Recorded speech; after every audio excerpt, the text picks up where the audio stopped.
So let's first, I think, Brandon, right? Let's first talk about happiness because it's the easiest. Not that you'll get there, it's just perhaps the easiest thing to dismiss.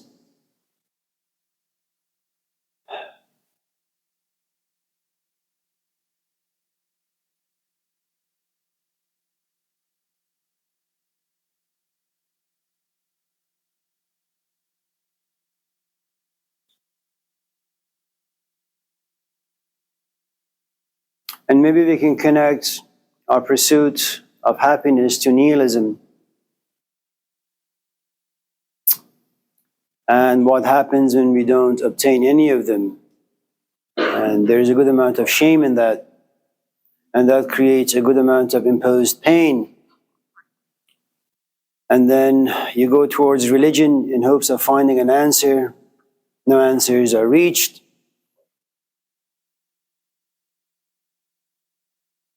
And that's because of existential dread that slowly creeps upon you. And then you say, maybe I should become a better student of philosophy. Is that all the questions? Now let's...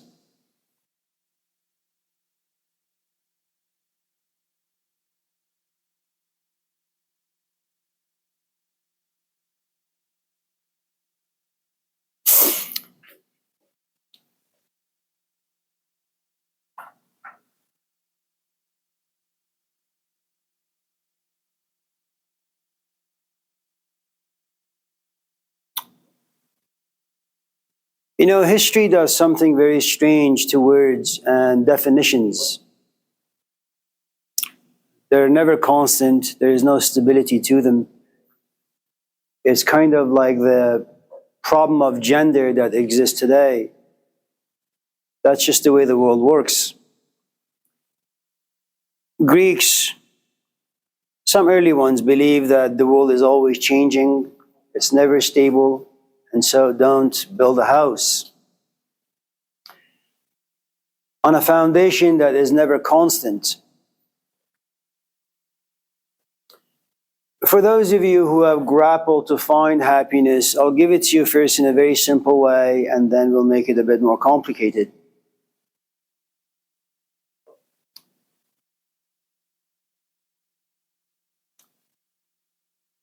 Imagine that you're 18 or 19 or 20, you go to a party, you see someone across the room from you,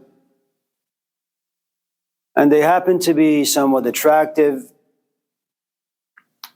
And the way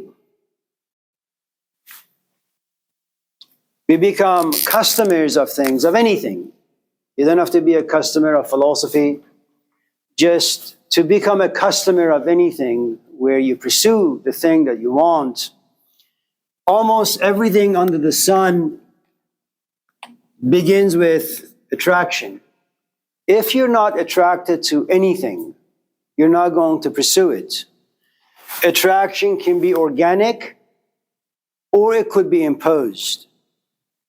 Some children just gravitate towards broccoli and spinach. Their parents don't have to scream at them. Some kids don't like broccoli and spinach, and so the parents force them to become attracted to broccoli and spinach. Sometimes the things that are forced upon us, initially, they create a good amount of unpleasant feelings, but hopefully if you stick with it for a while, you realize that something that was initially unpleasant all of a sudden becomes a source of pleasure, okay? So just because you feel bad about something initially, it doesn't mean that it's so. And for those of you who like to read books, especially nice poetry, not because you're religious, not because you're philosophical, you just enjoy reading good literature. In the Old Testament, perhaps the oldest book, older than Genesis, is called the Book of Job.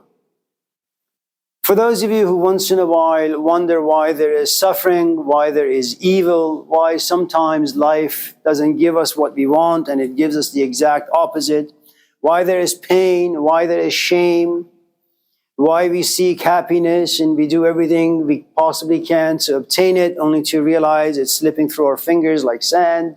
Read the book of Job.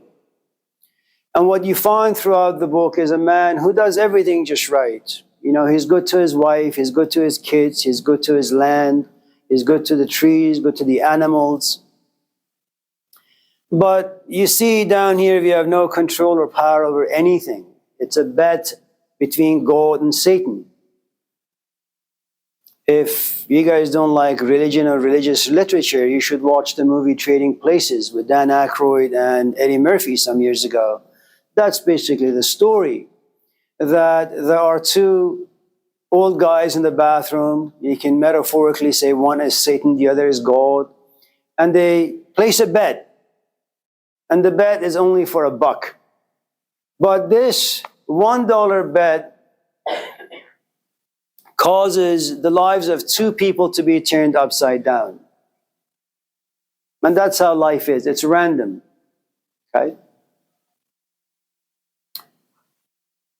And what you find in the book of Job is for about 20, 30, 40 pages, he just complains. Why is my life this way? I don't deserve this.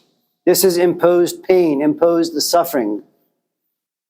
And he tries to find answers. He can't. He comes to a point where he says, I just want to die. It goes to his question of nihilism. Nothing in life has any meaning anymore for me. I used to believe in God, no more. I used to believe in religion, no more. I used to believe in justice, in goodness, in compassion, no more. There is no thing called wisdom. You know, my parents told me to go to school, I'll be happy. I went to school, I'm not happy. My wife told me to go somewhere and get some milk, come home, feed the kids, I'll be happy. I did all that. I'm not happy. It doesn't matter what I do, where I go. I'm just not happy, period. And all of a sudden, Job does something that sometimes some of us in this class do, which is you come to a place where you say, I was a customer of religion. I was a customer of thinking. I was a customer of being kind and compassionate and forgiving. And every time I did the opposite, I was filled with shame and regret and remorse. I've come to believe that none of the things I used to believe really make any sense. Life becomes meaningless. And you know what Job does, or what at least wants to do? He says, why doesn't the earth open? I want to be swallowed up by the earth. I want to die. Why was I born?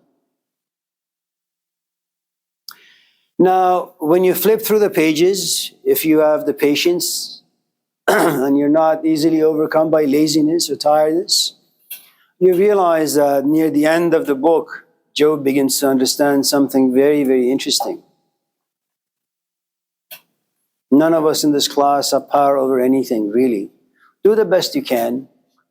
You know, do the best you can to pass this class, to pass other classes. Write the essays to the best of your abilities, but ultimately, the instructor gives you the final judgment. It's either a pass or a no pass. You can complain, you can cry, you can knock your head to the wall, but ultimately, you have two choices. You can either accept and say, I did my best, it didn't go anywhere. Or you could say, I'm going to complain.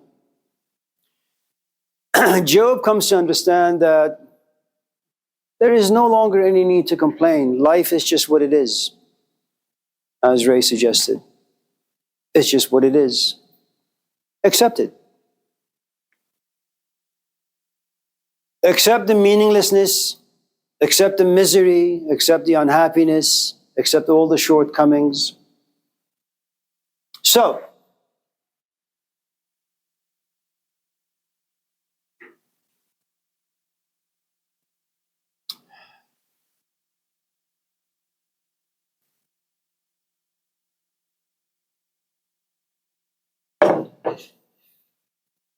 let me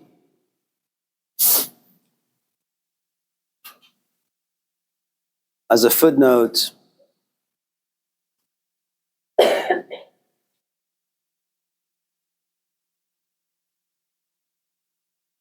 in some ways, most of you in this class are profoundly unlucky because you were born at a time where there is a good amount of privilege.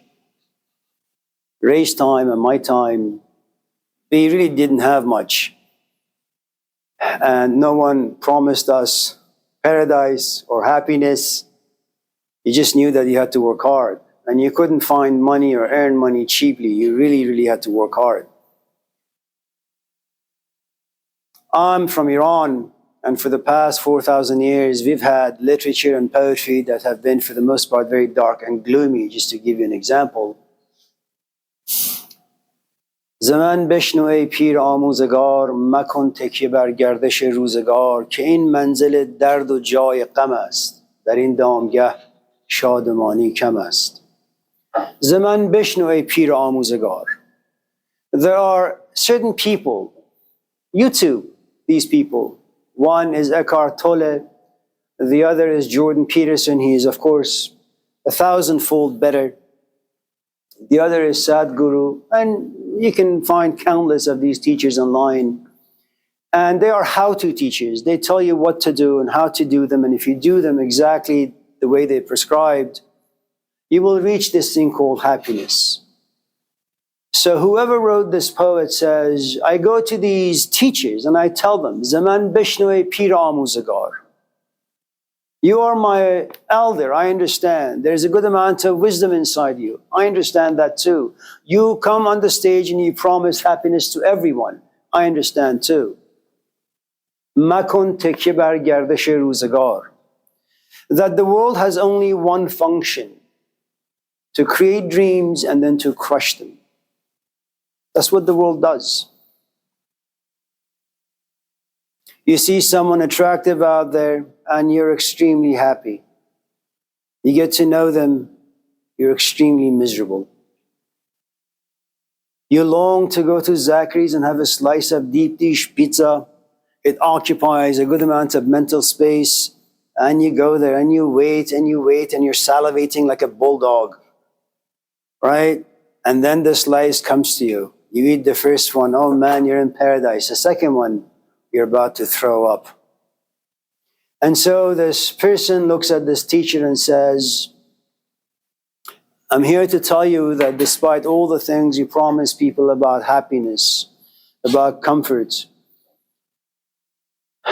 that this world will never give anyone happiness. Never.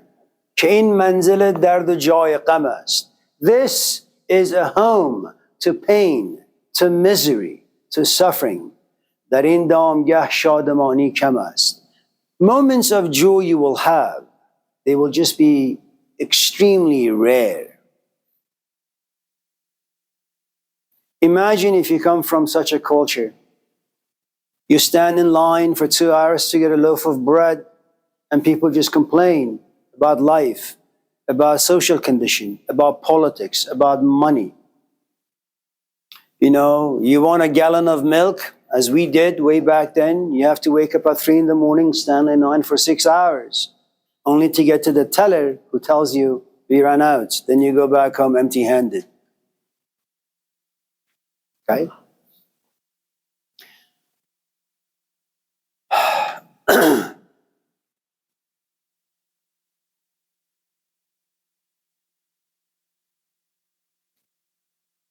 Is life like a hell sometimes? Is what? Is life like hell sometimes? Hell? Yeah.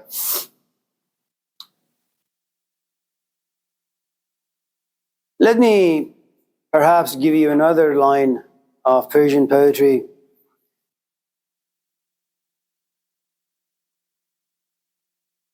I know some of you are bored. The truth is, I don't care.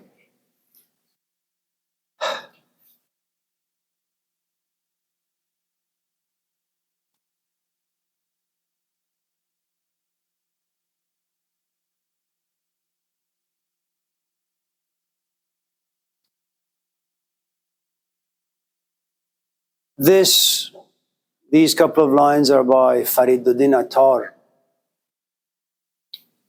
درد بر من ریز و درمانم مکن چون که درد تو ز درمان خوشتر است.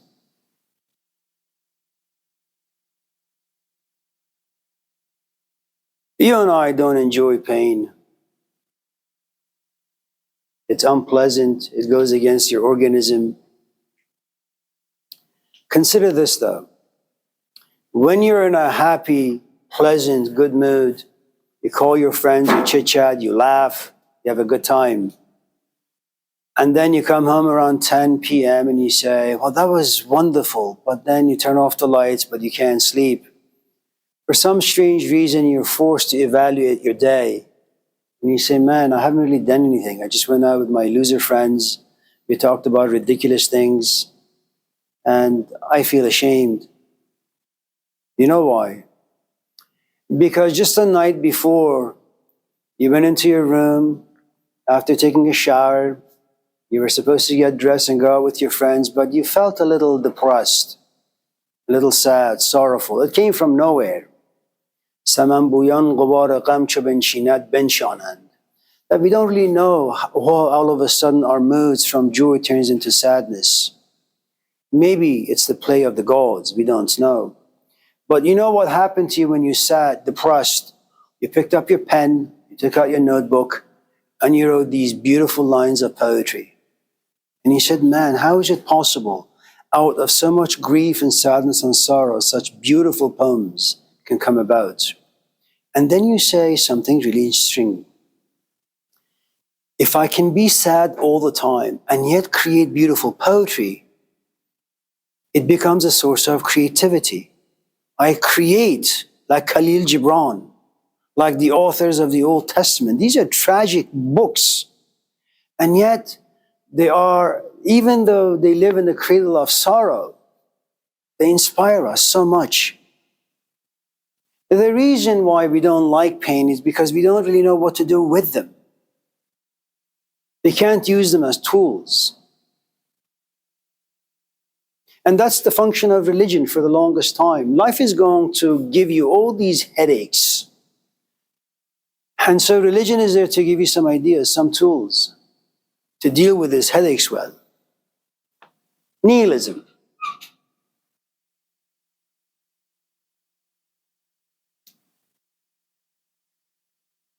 I left for India when I was 10. My brother and I think he was 10, I was 11. I went there in hopes of getting a good education, but I was a complete failure and a loser. I still am in a different way. Then I came to America, washed dishes, worked at gas stations, stole, did all sorts of things. I was promised that if I go to school, get married, have children, write books, I'll be famous, I'll be happy. I'm 60 now. I've been diagnosed with these incurable diseases that will eventually take my life. Even if I was completely healthy, I have no choice but to go back and review my life.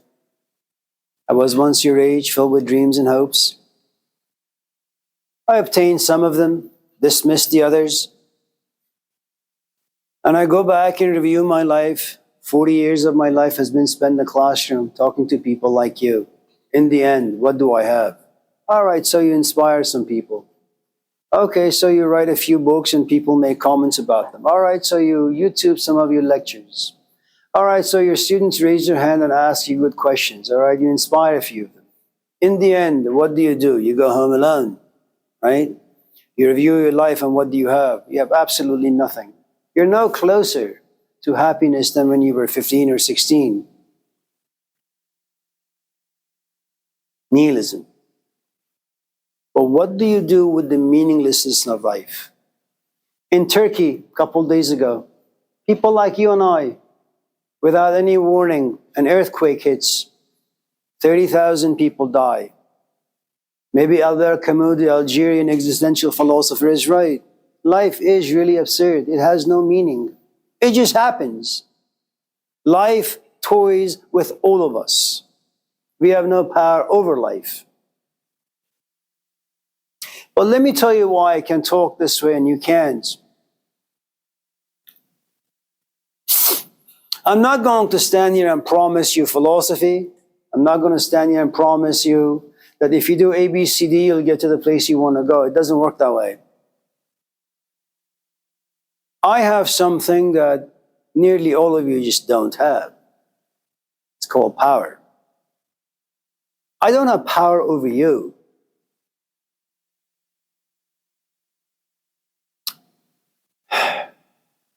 I can come to class, go on the stage, and talk about the miseries of life in a very creative way. I give meaning to misery. I guide pain. I create how pain is ought to be defined. I don't wallow in it. I write about it. I read poetry that is sad. I read literature that is sad. I talk about ideas that are sad. I can do that. You know why? That's my business. It's not your business. Your business is the pursuit of happiness. You want meaning. You want purpose. So you know what you do? You go to bookstores and you buy how-to books. How do I get over depression? How do I find happiness? Whenever you ask, how do I do this? You tackle it from a position of poverty, weakness. And when you're weak and when you're poor, you can't create anything but misery, and then you wallow in it.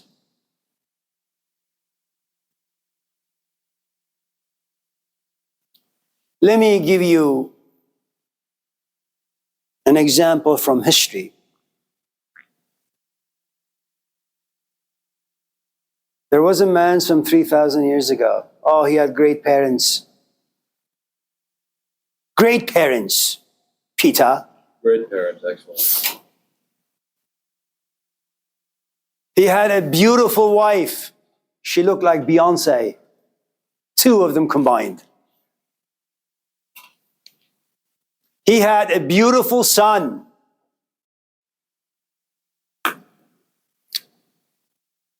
Came from a beautiful culture. Oh man, he was richer than Donald Trump. Oh, maybe he wasn't rich. He was richer than Jeff Bezos. But one day he wakes up and he says, I'm just not happy.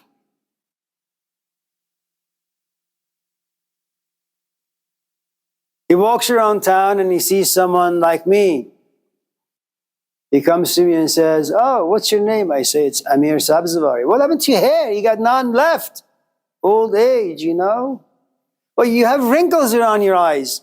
Old age. Why are you coughing? Sickness. And then I say, oh, by the way, I have cancer. I'm going to die. Oh, you're going to die? Yeah. Oh, and what happens when you die? Nothing. I'll just be dead. Is that going to happen to me? He asks. Yeah, I'm sure he is. It's going to happen to you. You're going to get old and ugly and smelly. No one would ever want to look at you or be around you. You'll get sick.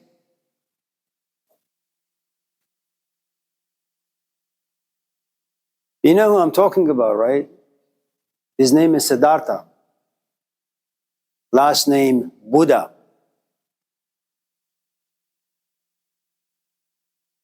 His name is the Buddha. Consider for a moment all the things that you have asked. His parents were Jain, an offshoot of Hinduism. He sees old age, sickness, and death, and he becomes a customer. He internalizes the experience. If I am going to get old, if I'm going to get sick, if I'm going to die, how should I live the next few days of my life? You guys have been coming to this class for the past like 5 or 6 weeks. You see Ray there and you see me here. Ray and I are twice your age. How many of you have gone home after having looked at me and Ray, saying to yourselves, oh my God, soon I'll be like Ray and Amir, ugly, smelly. While I am young energetic and vigorous. Maybe I should do something meaningful with my life. How many of you have done that? Zero.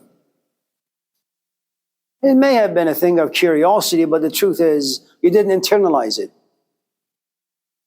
And if you did, you would have been in a profound state of grief. You're young, you're 18. Why the hell would you want to live in the cradle of old age, sickness, and death? Why would you want to reflect on those things? Because then you would lose your friends. You would lose any joy that you have in your life. But you see, 3,000 years ago, there was a kid. It was imposed on him, you see. You're going to get old. But he internalized it. He said, let me take old age inside me and see what happens. What sort of thoughts it creates. What sort of emotions it creates. And then he did something really interesting. He looked at his parents and he said, he is not my father and she is not my mom. He looked at his wife and he said, she doesn't make me happy. I have no idea why I got married. He looks at his kid and he says, I can't protect him against old age, sickness, and death. I can't be a good father. I can give him food, a backpack, a jacket, a roof over his head. But eventually he'll come to a place where I've come to, which is I'm going to ask existential questions, religious questions. And I'm going to be put to shame because I'm wasting my life without facing these horrifying realities. Old age, sickness, and death. Why do you want to think about old age, sickness, and death? Do you know why I record these classes?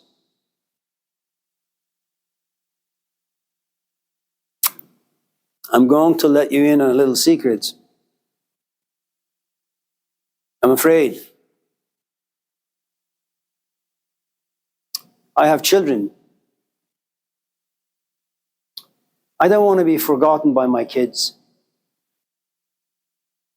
And every time my wife, after I die, goes out and finds someone attractive whom she wants to date, maybe on her drive to a date, she can listen to one of my audios and she can be overcome with shame. And then she'll turn the car around and go home. I record these lectures for one reason. I don't want to be forgotten.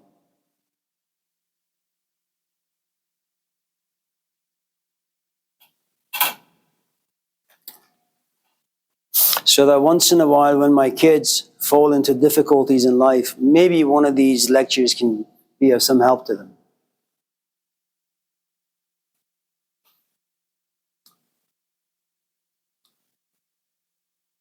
For those of you who are depressed, for those of you who are lonely, for those of you who find your life and everything about your life utterly meaningless, go back 3,000 years.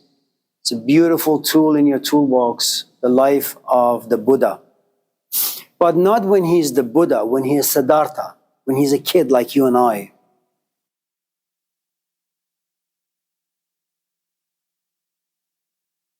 When he comes to a place where he realizes he's got no mom, no dad, no wife, no kids, no culture, no religion, he becomes a nihilist.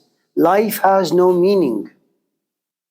My parents deceived me into making me believe that my culture is good, my religion is good, my wife is good, my kids are good, they are good, I am good, life is good.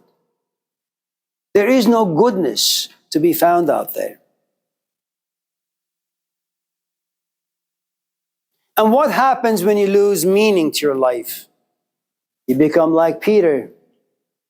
You go on this great quest.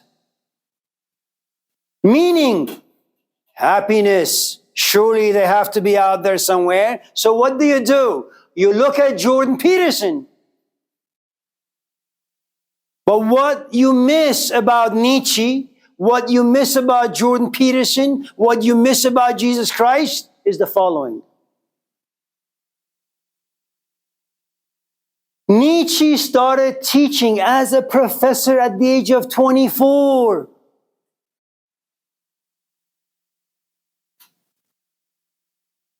He was on this miserable stage at the age of 24.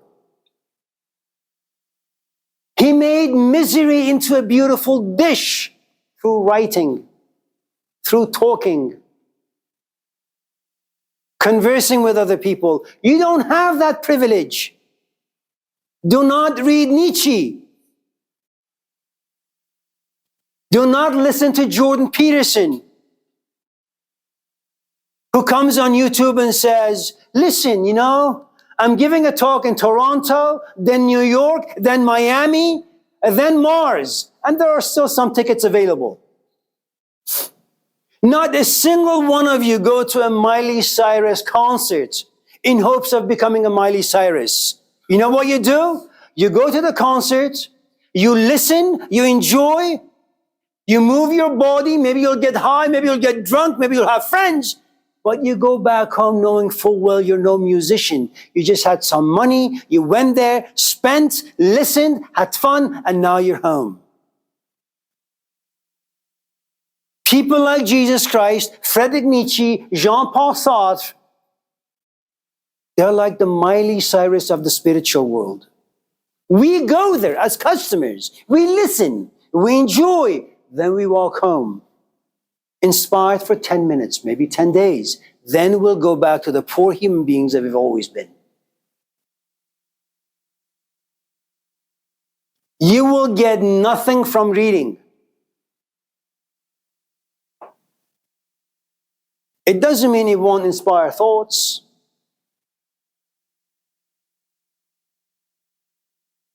To become a good philosopher, to understand the function of religion, to have the proper shame inside you.